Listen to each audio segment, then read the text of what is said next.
Salut tout le monde! Hey, attends, il y a une mouche! Attends, il y a une mouche. Hein, une mouche? Une mouche. Oh, wow! Mais on dit une mouche, là, mais un matin, quand je me suis réveillée, j'ai entendu des oiseaux. Ça, c'est magique. Mm. Et ça prouve qu'on est parti.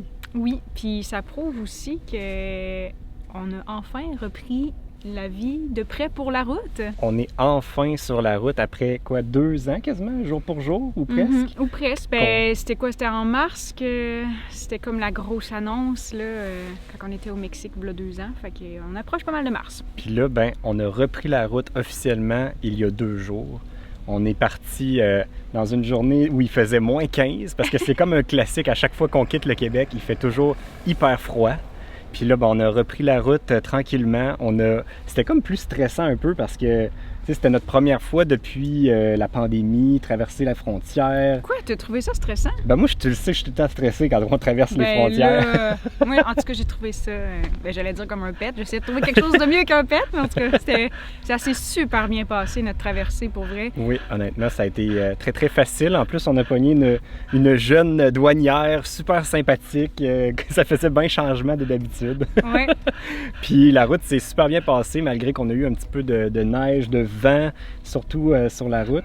Mais honnêtement, on était tellement contents de juste être sur la route que peu importe les conditions, on était heureux. Ben oui, puis on a fait plusieurs arrêts sur la route. Ben, en fait, on a dormi 2 fois dans un stationnement de Walmart et aussi dans un Cabela's hier soir où on était super bien, super tranquille. C'est vraiment notre ancienne vie qu'on reprend, je trouve. Vraiment. Puis là, ce qui est le plus drôle, c'est que là, on est rendu pas mal plus au sud. On est rendu dans l'État du Kentucky. Et ce qui est drôle, c'est que notre voiture est la seule qui a encore des traces de sel. Notre voiture est comme 2 couleurs, blanche et noire, pendant que toutes les autres voitures ici sont super belles et propres. Mais il faut dire qu'on néglige pas notre véhicule. C'est juste que les prochains jours, il annonce de la pluie. On se dit que ça va comme faire un pré-wash. Alors après ça, là, on va se gâter. Là, on va se payer un beau lavage truck wash. complet. Un truck wash, ou je sais pas si on va le faire nous-mêmes. En tout cas, ça À va être dans les suivre. prochaines étapes à faire. Mais là, aujourd'hui, on a une belle journée qui nous attend de visite. On commence ça direct en partant en force.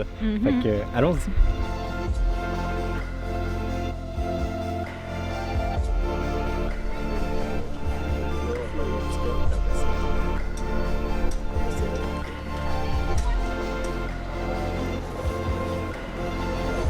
It's going to be a total of $102. Yep, on Visa.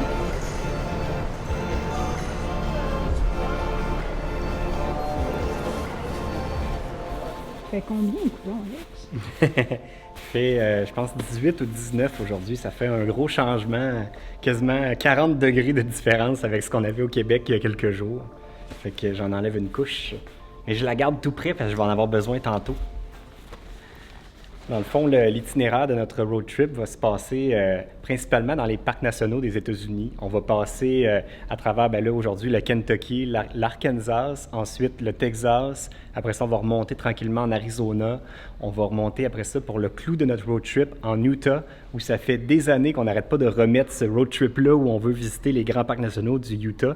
On en a déjà fait quelques-uns rapidement, mais là, on veut vraiment prendre le temps de vraiment visiter, faire des randonnées, tout voir en détail chacun des parcs nationaux. Fait que c'est vraiment le thème de ce road trip-là, les parcs nationaux des États-Unis, pas du Canada. Puis là, ben, aujourd'hui, on commence déjà avec notre premier au parc national de Mammoth Cave au Kentucky, bien sûr. Et c'est pour ça que je garde mon manteau proche, parce qu'on va descendre, visiter des grottes gigantesques. Puis ça a l'air qu'il fait pas super chaud en dessous de la terre, fait que je vais avoir mon manteau tout prêt pour visiter ça. On avait prévu initialement de faire une visite guidée par nous-mêmes, donc pas de guide, puis de se promener par nous-mêmes. Mais aujourd'hui, c'est pas possible, donc on était obligé d'embarquer dans un groupe. Et le seul groupe où il restait de la place aujourd'hui, c'était pour le Mammoth Passage Tour. C'est un tour d'une durée de 1h15. On va faire 1,2 km à l'intérieur des grottes et monter environ 100... Ben, je sais pas si on les monte. Il va y avoir 160 marches. Qu'on les monte ou qu'on les descende, il y en a 160.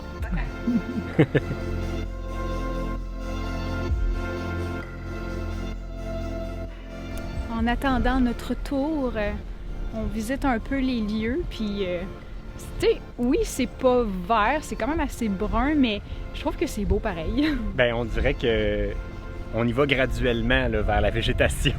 On passe du blanc vers le brun.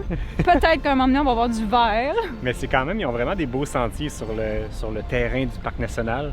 Fait que ça fait changement. Puis on dirait juste la température, ça nous rend heureux qu'on n'a pas nos gros manteaux d'hiver. Non, on se sent léger, là.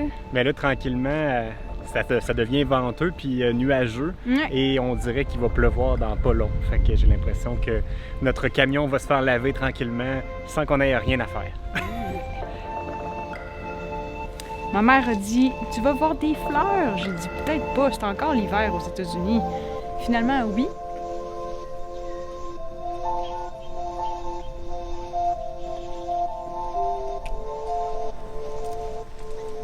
C'est enfin l'heure de débuter notre tour. On va entrer dans une des seules, en fait c'est la seule entrée naturelle que le Parc national utilise pour rentrer à l'intérieur. Les autres entrées ont toutes été construites par l'être humain. Mais il y en a plusieurs autres entrées naturelles, mais c'est simplement la seule que le Parc national utilise. Fait que c'est cool de se dire qu'on rentre par un trou qui était déjà là pour avoir accès à la grotte. Puis en passant, j'ai fait des petites recherches, puis c'est la plus longue grotte au monde. Puis elle dépasse la deuxième de plus du double. Puis apparemment qu'il y aurait plus de 600 000 qui ont encore été inexplorés de cette grotte-là, tellement qu'elle est grande. Là, présentement, il y en a à peu près 320 000 qui ont déjà été explorés par l'homme. Puis nous autres, aujourd'hui, on va en explorer 1,4 km. Fait que c'est vraiment juste un petit bout de grotte qu'on va voir aujourd'hui. Mais ça va nous donner une bonne idée de à quoi le réseau de grottes ici à Mammoth Cave ressemble. On sent déjà la fraîcheur juste avant d'entrer dans la grotte. Dehors, il faisait à peu près 19 degrés. Puis dans la grotte, il fait 12 degrés à peu près. Fait que ça paraît direct en entrant dans la grotte. Le plafond est cool, là.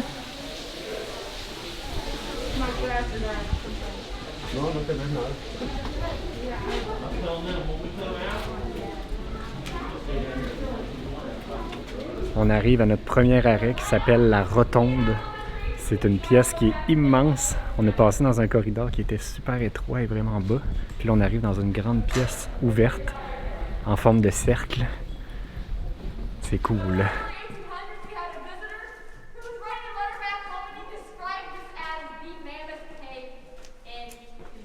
La grotte ici s'appelle la Mammoth Cave, mais ça n'a aucun rapport avec les mammouths. Il n'y avait pas de mammouth ici, c'est vraiment juste par la taille.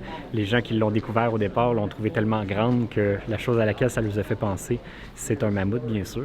Puis là, on a de la chance parce qu'à cette période-ci de l'année, vu que ça commence à se réchauffer, les chauves-souris commencent à sortir de l'hibernation, fait qu'on en voit quelques-unes passer de temps à autre.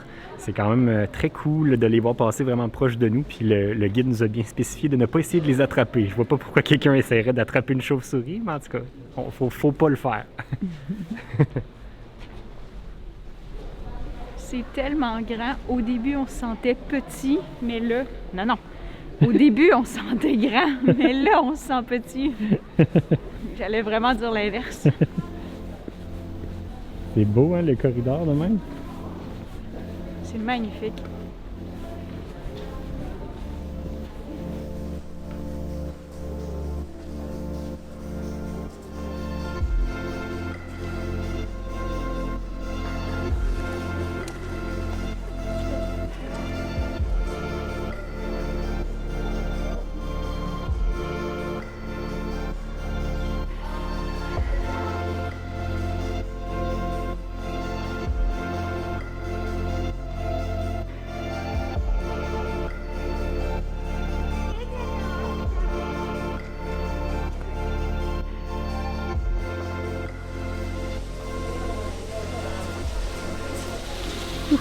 On est dans les 160 marches.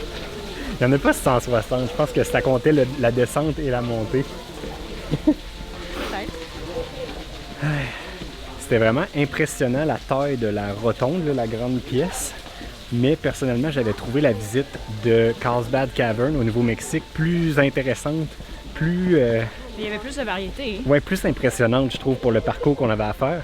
Mais il faut dire que là, on a exploré 1 kilomètre parmi des centaines de kilomètres du réseau de grottes ici à Mammoth Cave. Fait que si vous venez, je vous recommande de peut-être faire plusieurs tours pour en explorer plusieurs parties parce qu'il y en a peut-être des sections qui étaient différentes, peut-être plus impressionnantes que celles qu'on a vues aujourd'hui. Puis là, je commence à être essoufflé. parce que les marches sont montées.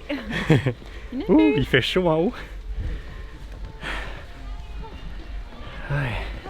Puis là, en sortant, il faut qu'on nettoie nos souliers parce qu'il y a une bactérie, un genre de champignon qu'il ne faut pas qu'on répande ici dans la nature. Voilà!